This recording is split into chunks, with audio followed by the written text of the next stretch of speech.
नमस्कार दोस्तों, story Hindi TV में आपका स्वागत है। दोस्तों, आज मैं आपको सुनाऊंगा स्कूल टाइम की प्रेम कहानी, एक इमोशनल हार्ट टचिंग स्टोरी। दोस्तों, स्कूल के दिन कितने अच्छे हुआ करते थे। दोस्तों के साथ मस्ती, एक दूसरे का छुट्टी के समय इंतजार करना और घर जाते समय मस्ती करते घर जाना। सच्ची में उन दिनों की बहुत याद आती है। दोस्तों, मेरा एक दोस्त था जिसका नाम था रवि। दोस्तों, रवि पढ़ाई में बहुत होशियार था। वो एक गरीब घर से था, देखने में भी सुंदर था। हर समय पढ़ते रहना उसे अच्छा लगता था और स्कूल के शिक्षक भी रवि को पढ़ता हुआ देखकर बहुत खुश होते थे। वे हमारे स्कूल का टॉपर बच्चा था। दोस्तों, रवि अपने माता पिता की एक ही संतान था और वो रवि को बहुत प्यार करते थे। रवि हमारे स्कूल का सबसे सुंदर लड़का था। कक्षा की सब लड़कियां उसकी दीवानी थीं। रवि की नशीली आंखें हर किसी को अपनी ओर आकर्षित करती थीं। दोस्तों, रवि बहुत ही अच्छा लड़का था। हर कोई उसकी तारीफ करता था। दोस्तों, बात उस समय की है जब हम 10वीं कक्षा में पढ़ते थे। गर्मी की छुट्टियों के बाद जब स्कूल खुले तो हम सब ने स्कूल जाना शुरू किया था और पहले ही दिन रवि की टक्कर स्कूल में आई एक सुंदर सी लड़की के साथ हो गई थी।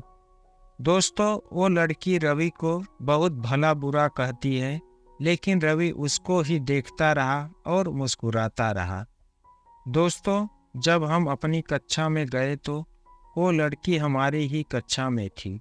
दरअसल हमारे शहर में उसके पिताजी की बदली हुई थी और इसलिए अपनी 10वीं की पढ़ाई पूरी करने के लिए उसने हमारे ही स्कूल में दाखिला लिया था। उस सुंदर लड़की का नाम वैशाली था। दोस्तों, वैशाली भी पढ़ने में रवि की तरह ही थी। रवि ने जब वैशाली को अपनी ही कक्षा में देखा तो वो खुशी से झूमने लगा। दोस्तों, शायद रवि को वैशाली से प्यार हो गया था। दोस्तों, वैशाली थी ही इतनी खूबसूरत।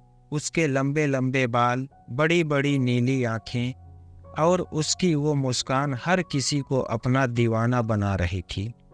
दोस्तों, वैशाली को देखकर कोई भी उसका दीवाना हो जाए, इतनी मनमोहक थी वो। ऐसा लगता था जैसे कोई अप्सरा जमीन पर उतर आई हो। दोस्तों, वैशाली में एक ही कमी थी, वह बहुत ही घमंडी और नक्सड़ी लड़की थी। दोस्तों, कक्षा में रवि का हमेशा ध्यान वैशाली पर ही रहता था और छुट्टी के समय भी गेट पर वैशाली का इंतजार करते रहता था। दोस्तों, वैशाली को इस बात की भनक भी नहीं थी कि रवि उसे पसंद करता है। दोस्तों, एक दिन जब रवि के दोस्तों ने मजबूर किया कि वह जाकर वैशाली को प्रपोज करे, तो रवि बहुत ही हिम्मत जुटाकर वैशाली के सामने जाकर खड़ा हो गया और उसके सामने दोस्ती का प्रस्ताव रखा। लेकिन वैशाली बहुत ही गुस्से से बोली कि मैं तुम जैसे मिडिल क्लास लड़कों से नफरत करती हूँ, और यह कहकर वहां से चली गई। दोस्तों, रवि एकदम टूट गया था। वह चुप चुप रहने लगा था, न दोस्तों के साथ मस्ती, न ही अब वैशाली को देखता था। बस अंदर ही अंदर रोता रहता था। दोस्तों, एक दिन जब शाम को रवि अपने पास की दुकान पर घर का कुछ सामान लेने गया था, तो वहां एक औरत भी थी जो काफी थकी हुई लग रही थी। और जैसे ही वह अपने घर को जाने लगी तो अचानक उसको चक्कर आ गया और वो जमीन पर गिर गई। दोस्तों, रवि ने जल्दी से एम्बुलेंस को फोन किया और उन्हें हॉस्पिटल ले गया। जैसे उस औरत को थोड़ा होश आया तो उसने रवि से कहा, बेटा, मेरे घर वाले परेशान हो रहे होंगे, उन्हें फोन करके बता दो कि हम यहाँ हैं। दोस्तों, रवि ने उस औरत से घर का नंबर लिया और फोन किया। फोन एक लड़की ने उठाया जो और कोई नहीं दोस्तों बल्कि वैशाली थी, और वो वैशाली की माँ थी। वैशाली अपने पिताजी के साथ हॉस्पिटल में पहुंच गई। जैसे ही वो अपनी माँ के पास जाती है तो वो पास में खड़े रवि को देखकर हैरान हो जाती है और वैशाली की माँ वैशाली को कहती है कि अगर आज ये लड़का नहीं होता तो शायद मैं आपके साथ नहीं होती। माँ की बात सुनकर वैशाली रो पड़ती है। रवि वैशाली के माता पिता को प्रणाम करके घर वापस आ जाता है।